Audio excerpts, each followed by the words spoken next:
I mostly just remember being so bored and like sad. I could cook, but I couldn't really eat the food that I cooked because I was nauseous all the time. And I didn't know if it was going to get better, and I didn't know what I was going to do if it didn't get better.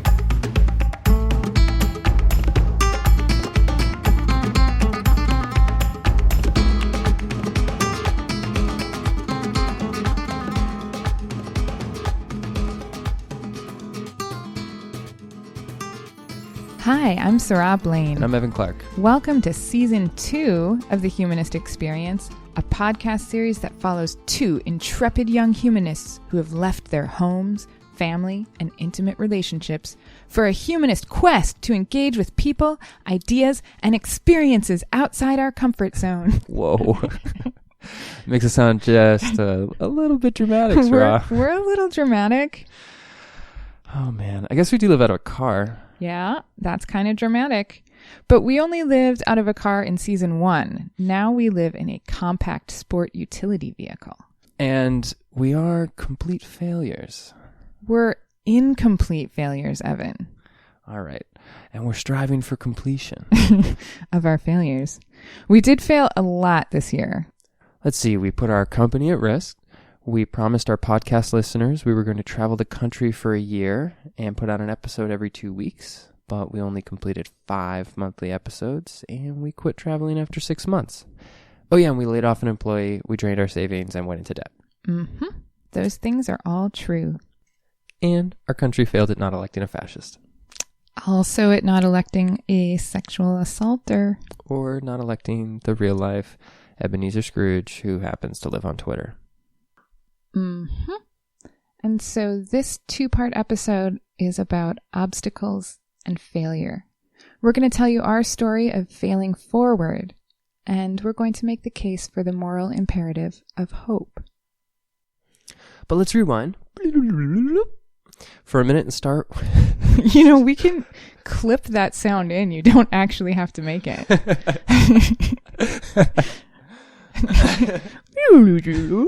Yeah, no, I'll let you do. Doesn't it slow down at the end? Like first it's fast. Yeah.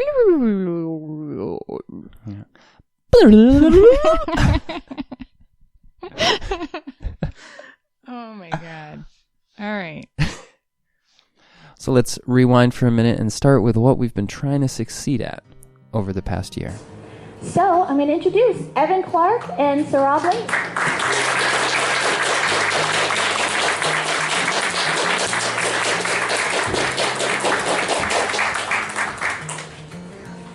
We run a company together. Seráh Blaine and Evan Clark are humanist entrepreneurs whose projects aim to creatively transform politics and culture through humanist values. Their consulting firm, Spectrum Experience, works with companies, campaigns, and causes that share their values, including nearly a dozen humanist political candidates in Arizona in the 2016 election. We speak professionally to communities all over the country about how to be more humanist. We actually earn a living by doing what we love, working on creating a world that's more compassionate, rational, and hopeful. Yeah, our company deals in idealism. We're like merchants of hope.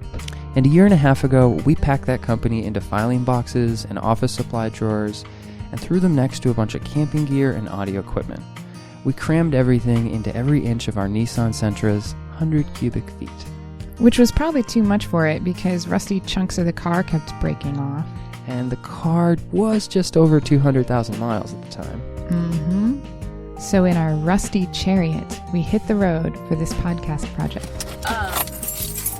Okay, so I'm assuming you're okay to drive for a little bit. Yes. I'm like congested, so my ear is doing that weird thing that it does. I'm feeling great to drive. So I can drive it down a little bit, but This is good. I need coffee too.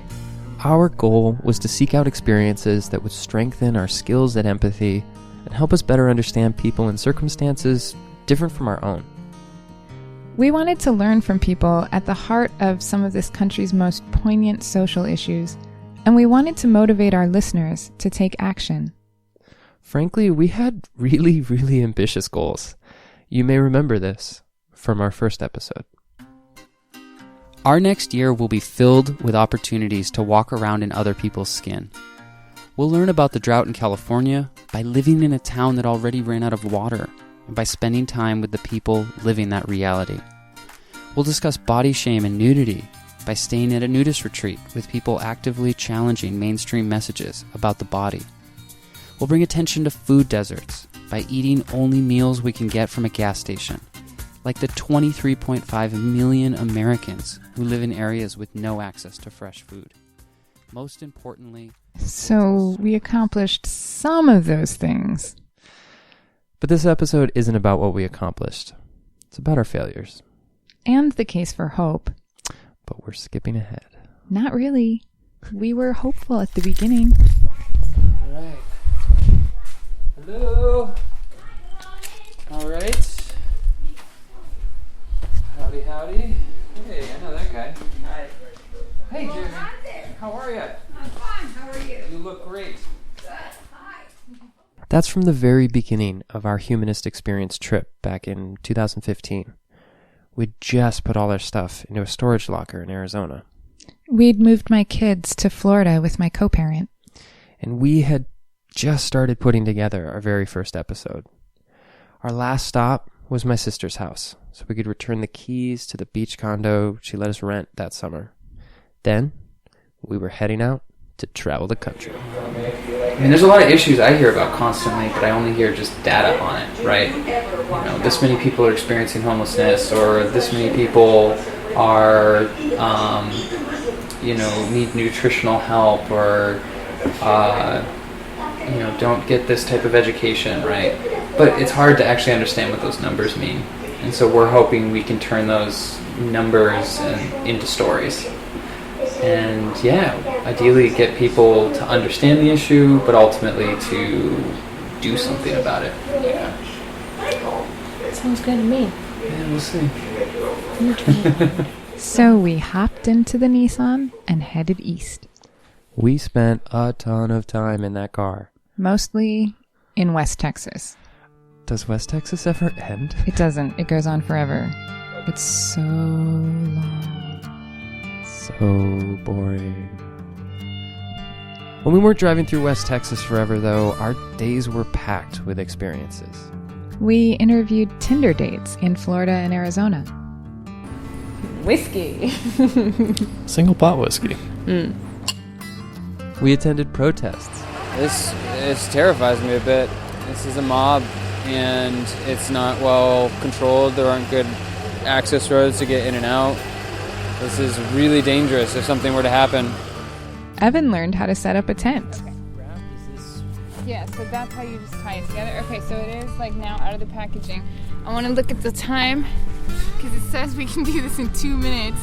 All right, it is 27, 28, 29, 30. Go! Oh, God. Oh, God. Oh, God.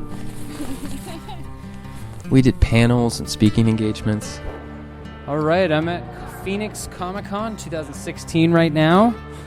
Hanging out and relaxing. It is 115 degrees outside. We just finished up our panel. We went to Trump rallies and anti-Trump rallies.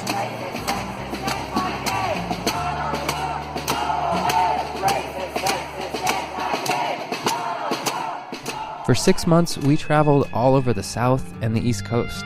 We slept in guest rooms with ridiculously comfortable mattresses and dozens of pillows. We stayed in homes of an old college friend of mine in Houston, even a colleague of my dad in Possum Kingdom, Texas. The Possum Kingdom is real. But we did not meet the Possum King. We slept in the offices of friends in Baltimore and in a spare room of a friend in Washington, D.C. We slept on the floor of college students who had invited us to speak at their university in San Antonio. We stayed with family in South Carolina and New York City, and we even crashed in the living room of a stranger Seráh connected with on Tinder, but never actually met in person. So whose place are we in? His name is John Bounds. When we were driving to Jacksonville from Pensacola last year, he popped up on my Tinder. Right. Well, thank you, John. So I messaged him when we were on our way back here, and he's not actually in town right now, but just But we're on his couches. Exactly. People took us out to dinner. They made us home-cooked vegan meals and said, help yourself to anything you can find, more times than we could count. It looked like we were going to have a wildly successful year. And then comes the part of the story where our intrepid young idealists meet their first major obstacle. Dun dun dun! Whoa, that was a little bit much. That was awesome. That was so intense. Dun dun dun! But first... dun dun dun. Dun dun dun. Dun dun dun. I don't know. You've got so many to choose from. But first, a word from our sponsors.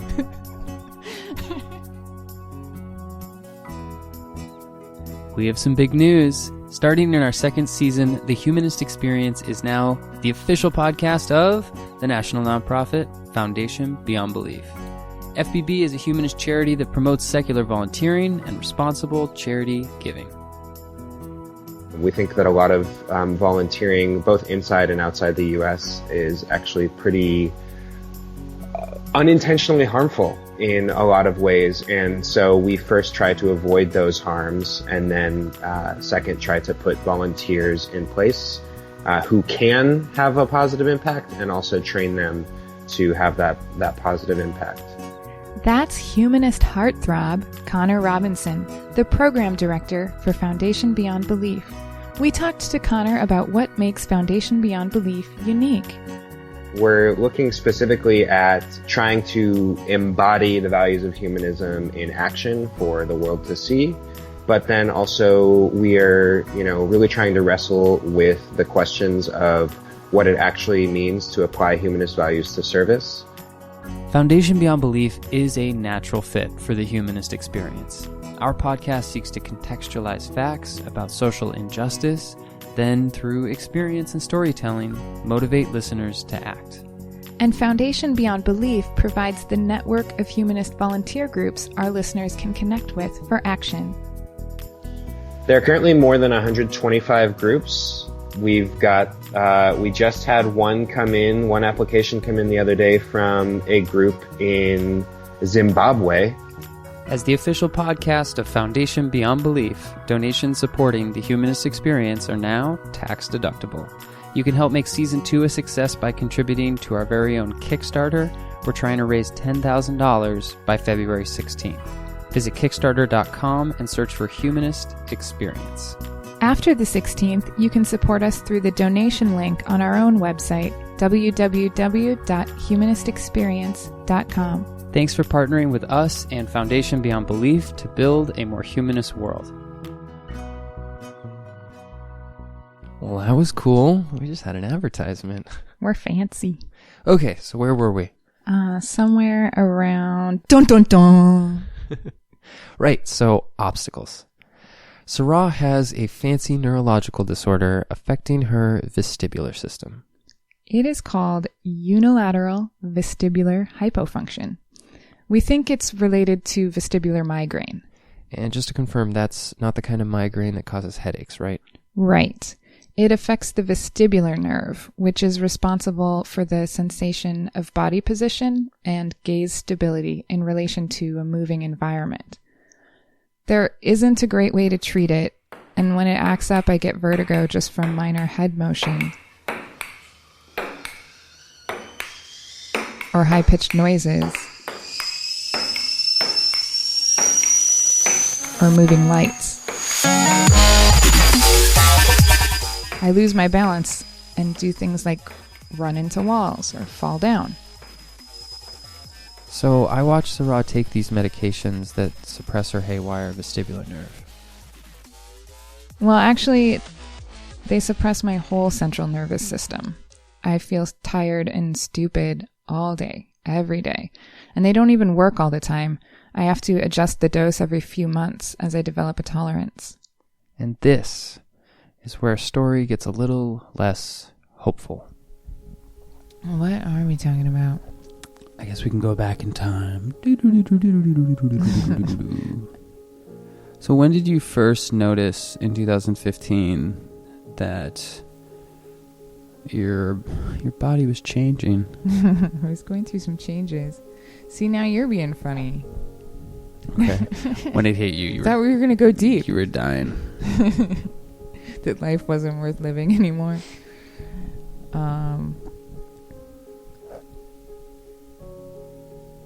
I don't remember. Last year, we were in Florida for most of December and January. Seráh has a friend named Mark who lives in Jacksonville. He was a surgical nurse who worked late hours and slept during the day, and we pretty much had his place to ourselves while we put together our last podcast episode. And what was your experience at Mark's place?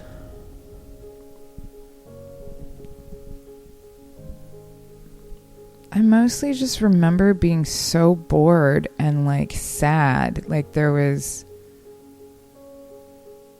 nothing that I could do. I could cook, but I couldn't really eat the food that I cooked because I was nauseous all the time. And I didn't know if it was going to get better, and I didn't know what I was going to do if it didn't get better. Sometime around Hanukkah, I started getting dizzy, and it just didn't stop. None of my medications were working, and I was running out of new ones to try. Yeah, what's that like? Not knowing if this is something you're trapped with versus like, oh, I'll get through this. It's scary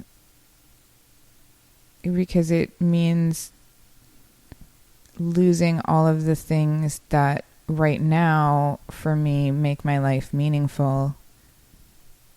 And I think that people who live with really serious chronic conditions find new ways to make meaning in their life, but I didn't have those ways.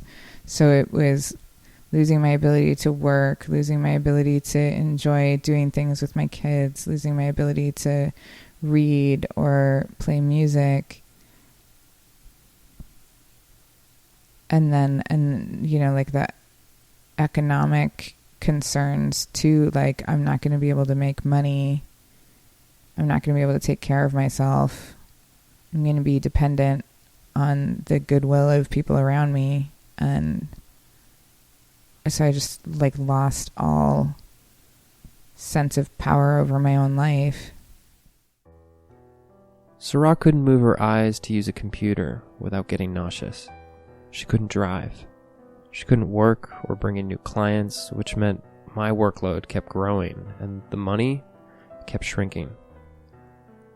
There was this pink wicker papasan in Mark's living room that I basically lived in for 2 months. I had a little nest set up where I stayed curled up, crocheting, visiting with Mark, or listening to him play Chopin on his keyboard, sleeping and reading. We stopped putting out podcast episodes because Seráh wasn't able to help write them or to have experiences outside the apartment. I was so bored. Having quiet conversations with Mark was pretty much all I could do. I felt so useless. And because Evan was the only one of us working, our finances started getting tighter and tighter and tighter. We thought about how to continue doing business as a humanist firm in these circumstances. We always wanted to be the kind of company that valued people over profit. We wanted to work through problems rather than get rid of people. I didn't want Seráh or anyone else to leave the business because of a chronic illness or disability, but if the whole company was going to fail as a result, did we even have any options? This was when the "at what point do we quit" thoughts started roaming around our heads. Did you ever think about when or how we would have to have a conversation about the future of the company? Yeah, I mean, and we already had. I mean, so that like hangs in the back of my head. Like and like I don't want to be selfish about the company, because if I really can't contribute, I don't want to burn it down and ruin your opportunities, but I don't want to lose it myself either.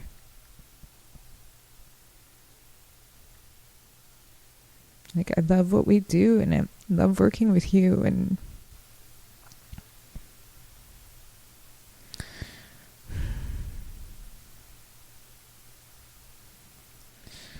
but ultimately, I don't know how. I mean, I think we just decided to keep talking about it. Like, there's no good way to know when we've hit the line where we can't keep trying it, you know, like. And did you have hope throughout that process? No. And as we know from modern psychology, feelings of defeat can lead to depression, to lack of optimism, to lack of motivation. I do like the idea that I'm giving my kids my values and they're going to be agents for good in the world. And like, if their experience of growing up is just having a chronically sick mom who has a meaningless life, like I don't know how to, so then it's like, really, what's the point of me at all?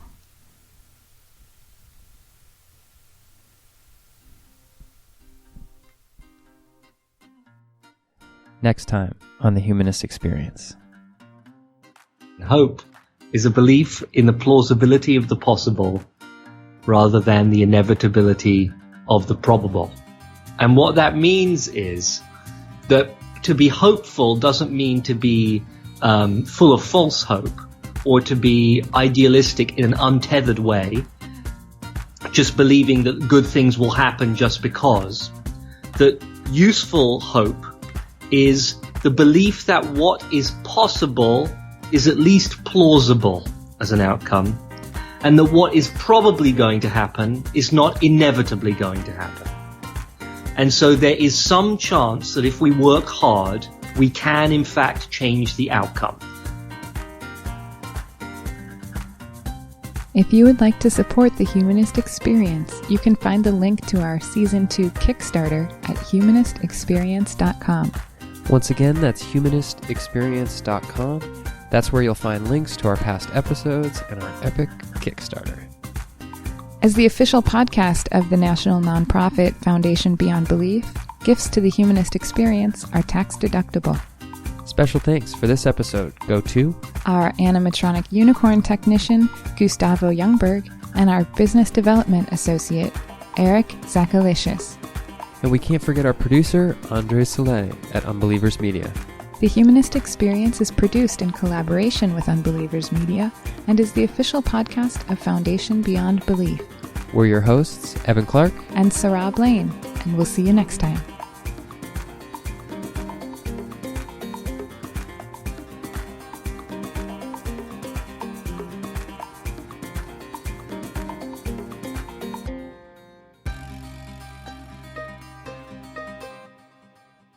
Or it not electing the real life Ebenezer Scrooge. That's just fun to say. Scrooge. Say it with me, Evan. Scrooge. The real life Ebenezer Scrooge.